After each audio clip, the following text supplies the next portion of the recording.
자, 오늘 또 새롭게 시작하는 한 날 우리에게 주신 하나님 말씀, 그리고 우리가 붙잡고 기도해야 될 귀한 기도 제목을 우리에게 허락하셨습니다. 우리 같이 한번 따라 하시겠습니다. 풍성한 하나님의 은혜를 다시 누리는 자가 되게 하시고 복된 소식을 전하는 자가 되게 하소서. 아멘. 하나님께서 우리에게 베풀어 주시는 은혜를 받는 것은 의외로 단순합니다.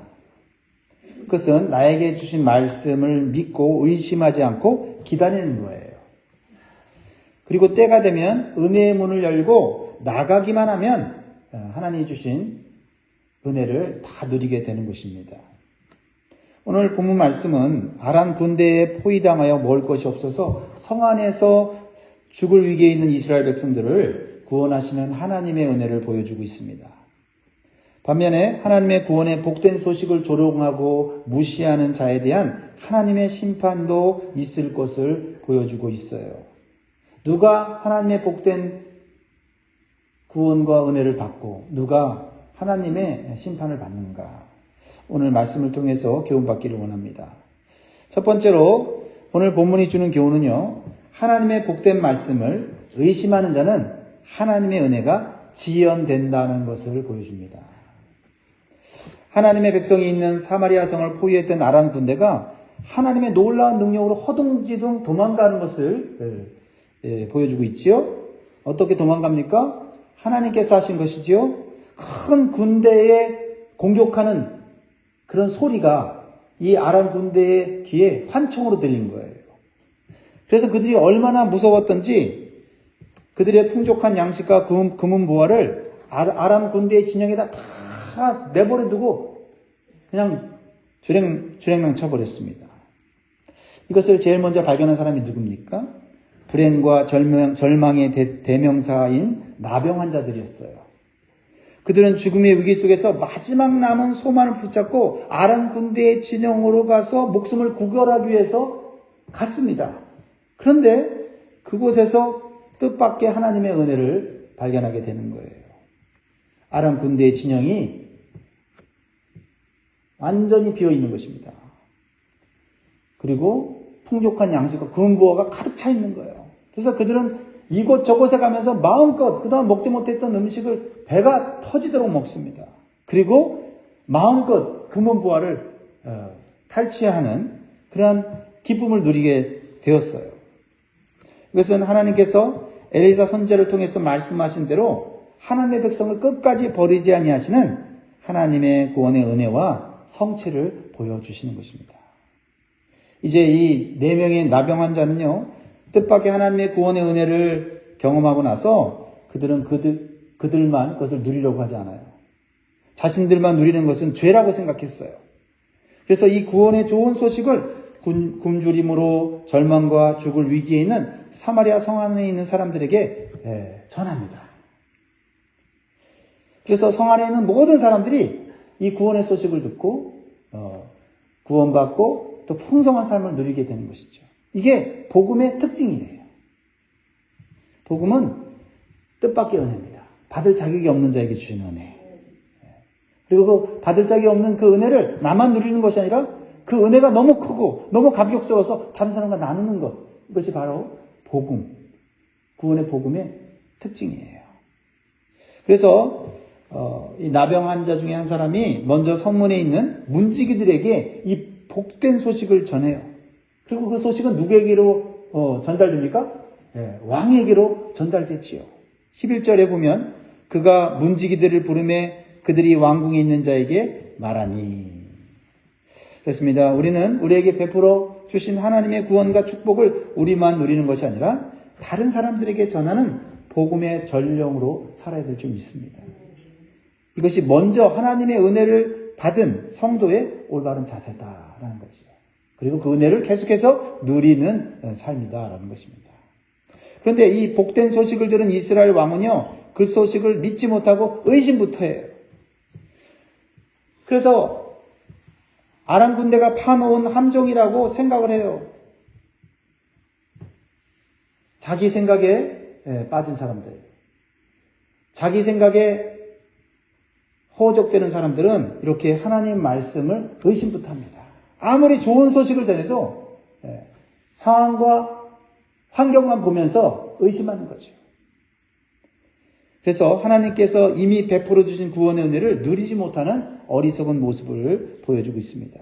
자, 12절 왕의 모습을 보여주죠. 왕이 밤에 일어나 그의 신복들에게 이르되 아람 사람이 우리에게 행한 것을 내가 너희에게 알게 하노니 그들이 우리에게 줄인 것을 알고 있으므로 그 진영을 떠나서 그들이 들에 매복하고 스스로 이르기를 그들이 성읍에서 나오거든 우리가 사로잡고 성읍에 들어가겠다 한 것이니라 하니. 사실 아람 군대로부터 구원하시는 하나님의 은혜는 엘리사 선지자를 통해서 이미 예언의 말씀으로 주셨잖아요. 그런데 이스라엘 왕은 하나님의 말씀보다 상황을 더 신뢰하였기 때문에 이미 하나님께서 주신 은혜를 누리지 못하고 있다는 겁니다. 여전히 굶주리고 있고요. 여전히 고통 속에 살고 있다는 겁니다. 우리에게도 이러한 어리석은 모습이 있지 않은지 한번 살펴보아야 돼요. 이미 하나님께서 베풀어 주신 은혜가 있어요. 하나님의 약속대로 이미 그 은혜가 우리의 가까이에 있습니다. 그런데 현재의 상황과 문제 속에 빠져서 허우적대면서 하나님 말씀을 의심할 때가 있다는 겁니다. 그래서 누려야 될 하나님의 은혜를 누리지 못하고 그 은혜를 지연시키는 그러한 어리석은 삶을 살 때가 있다는 것입니다. 사랑하는 성도 여러분, 어떤 상황 속에서도 하나님 말씀은 성취됩니다. 그러므로 하나님 말씀 의심하지 않고 믿으면 바로 하나님께서 베풀어 주신 은혜를 누리게 될 줄 믿습니다. 두 번째로 주시는 교훈은요, 나에게 주신 하나님 말씀을 따라 실천할 때 하나님의 은혜를 누릴 수가 있어요. 여러분, 이미 아람 군대는 사라졌습니다. 그걸 모를 뿐이에요. 그래서 성 밖에 나가기만 하면 배고픔을 해결하고 온갖 좋은 것을 누릴 수 있는 상황 아닙니까? 힘들고 어려운 일이 아니죠. 그렇죠? 믿음을 가지고 성 안에 성 밖으로 나가기만 하면 되는 거예요. 성문을 열고 나가기만 하면 하나님의 은혜를 누릴 수가 있는데 성문조차 열려고 하는 그런 믿음이 없는 거예요. 그렇습니다. 이스라엘 왕이 하나님의 말씀을 믿지 못하고 자기 생각에 빠져 있고 자기 착각에 빠져 있을 때 그는 성 밖에 하나님의 은혜를 누리지 못하고 있었어요. 이때 왕의 신하 중에 한 사람이 왕에게 권면하여서 정탐대를 조직해서 정말 아람 군대가 도망갔는지를 확인해 보라고 요청을 하는 거예요. 그제서야 왕이 자신의 생각을 좀 바꿔서 한번 그렇게 해볼까? 이런 마음이 드는 거예요. 그렇죠? 13절 보세요. 그의 신하 중 한 사람이 대답하여 이르되 청하건대 아직 성중에 남아있는 말 5마리를 취하고 사람을 보내 정탐하게 하소서. 그것들이 성중에 남아있는 이스라엘 온 무리 곧 멸망한 이스라엘 온 무리와 같으니이다 하고. 그러자 왕은 신하의 말을 받아들여서 정탐꾼을 보내서 확인해 보니까 정말로 아람 군대가 무엇에 쫓기듯이 도망가고 모든 것을 버려두고 간 거예요. 풍족한 양식과 금은부화가 아람 진영에 그대로 있는 것입니다. 우리가 복된 하나님 말씀을 받았음에도 불구하고 아주 쉬운 것조차 실천하지 않을 때 우리는 그 말씀을 통해 주실 풍성한 은혜와 축복을 누리지 못할 때가 있다는 겁니다. 하나님께서 우리에게 주시려는 은혜는 큰 노력과 큰 어떤 일을 해야 되는 게 아니에요. 성문만 열어도, 믿음으로 성문만 열어도 하나님은 이미 그 은혜를 예비해 놓을 때가 있거든요. 그렇죠? 예배하러 가야 되겠다 하고 예배로 가려고 집의 문을 열을 때 은혜가 임하고, 기도해야 되겠다 하고 기도의 자리에 앉는 그 순간 하나님의 은혜가 펼쳐질 수가 있다 이 말이에요. 우리에게 대단한 걸 요구하지 않습니다. 성문 밖으로 나가기 위하여 성문을 여는 거예요. 집문을 여는 거예요. 보세요. 굶주림과 절망 속에 있던 성안의 백성들은 이 나병 환자들과 정탐꾼들의 복된 소식을 들었을 때 그들은 즉각적으로 성 밖으로 나가서 하나님께서 약속하신 것을 마음껏 누리는 걸 보게 돼요. 의심하는 자는 하나님의 은혜가 지연됩니다. 그러나 믿고 바로 내가 할 수 있는 것을 하는 자들은, 순종하는 자들은 바로 하나님의 은혜를 바로 누리는 줄 믿습니다. 16절, 얼마나 이 감격스러운 장면입니까? 지금 성 안에서는 그동안 굶주림에 어떤 일까지 벌어졌습니까? 자신의 자식까지 삶아서 막 먹는 이 비참한 인생, 하나님으로부터 멀어진 인생, 하나님을 의지하지 않는 인생, 그죠? 하나님 말씀에 불순종하고 우상 숭배하는 인생이 얼마나 그 인간성을 상실한다는 것을 보여주는 거 아니에요? 그런데 하나님의 구원의 말씀을 붙잡고 그 말씀을 따라 나아갈 때 모든 비참함과 모든 고통이 다 해결되는 줄 믿습니다. 16절, 백성들이 나가서 아람 사람의 진영을 노략한지라 이에 고운 밀가루 한 스아에 한 세겔이 되고 보리 두 스아가 한 세겔이 되니 여호와의 말씀과 같이 되었고, 여호와의 말씀과 같이 되었고. 여러분, 하나님 말씀과 같이 되어진다는 것을 우리는 기억해야 될 줄 믿습니다. 그럼 사랑하는 성도 여러분, 우리는 약속의 말씀을 받았으면요, 문을 두드리고 문을 여는 순종의 자세를 갖기를 바랍니다. 그리고 하나님 말씀보다 자신의 생각을 더욱 신뢰하는 사람에게 왕의 신하처럼 말씀대로 살아보라고 한번 권면해 볼 수 있는 우리가 될 수 있기를 주의 이름으로 축복합니다. 세 번째로 우리에게 주시는 교훈은 하나님의 말씀과 능력을 조롱하는 자는 하나님의 은혜를 경험하지 못하고 멸망당한다는 거예요.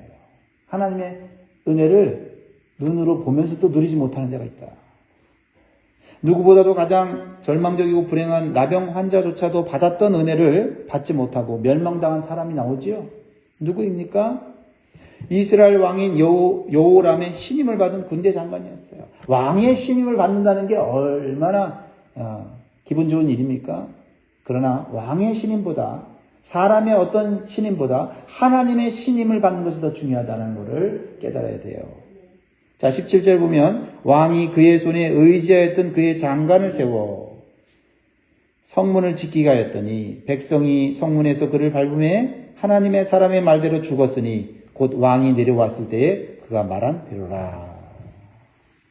하나님의 은혜를 가장 먼저 받을 수 있는 기회를 받았던 사람이 누구예요? 바로 왕의 신임을 받았던 이 군대 장관이었다는 거죠.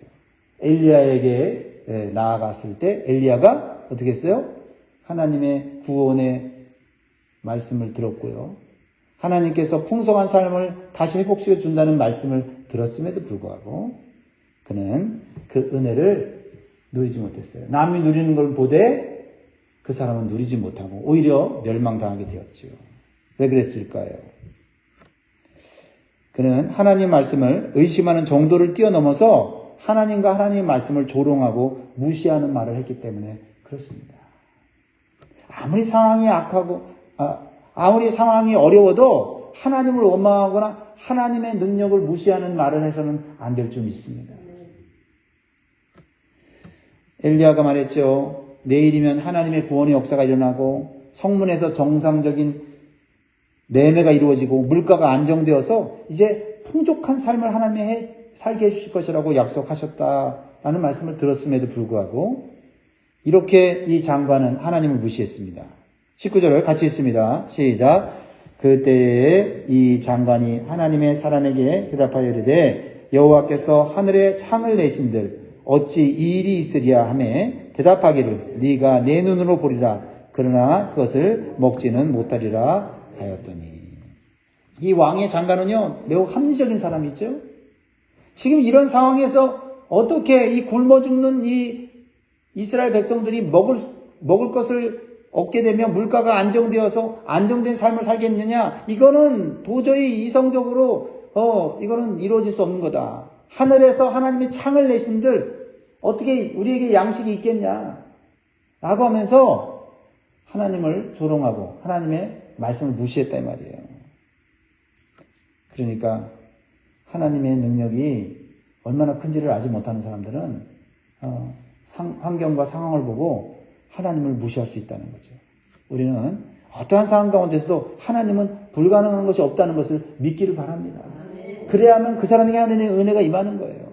정말 우리의 현실은 너무 힘들고 어렵고 이거는 도저히 바뀔 수 없다고 생각이 들어도 내 안에 하나님을 향한 믿음이 있으면 하나님은 기가 막힌 방법으로 내가 예상치 못한 방법으로 우리의 문제와 상황을 바꿔주시는 줄 믿습니다. 결국 이 왕의 장관은 하나님 말씀대로 그는 멸망당했어요. 하나님 말씀대로 은혜 받는 사람이 있고 하나님 말씀대로 멸망당한 사람이 있다. 하나님이 말씀하신 것은 반드시 성취된다는 것을 우리는 믿어야 될 줄 믿습니다. 20절 보세요. 마지막 절이죠. 그의 장관에게 그대로 이루어졌으니 곧 백성이 성문에서 그를 밟음에 죽었더라. 얼마나 참 어리석고 얼마나 불쌍한 인생입니까? 사랑하는 성도 여러분, 우리가 사는 이 세상은요, 합리주의, 과학주의, 이성주의로 가득한 세상이에요. 그래서 하나님 말씀보다 사람의 지성과 능력을 더욱 신뢰하고 하나님의 능력을 조롱하고 우습게 여기는 그런 세상에 살고 있어요. 그러나 오늘 본 말씀을 통해서 우리는 분명히 깨달아야 합니다. 구원의 말씀도 심판의 말씀도 하나님 안에서 다 성취된다는 것입니다. 그러면 우리가 이러한 불신앙의 세상에서 어떻게 살아야 되겠습니까? 하나님 말씀을 조금도 의심하지 말아야 되겠어요. 그리고 구원의 복된 소식을 우리는 담대하게 전하는 자가 되어야 될 줄 믿습니다. 그래야 하나님의 신임을 받는 거예요. 하나님의 신임을 받을 때 우리의 영혼은 보호받는 것이고 우리의 인생은 영원히 행복한 삶을 살게 되는 줄 믿습니다. 이것이 전능하신 하나님의 신임을 받고 하나님의 은혜와 축복을 누리게 되는 것을 이 세상에 보여주면서 사는 복된 삶이 될 줄 믿습니다. 기도하겠습니다.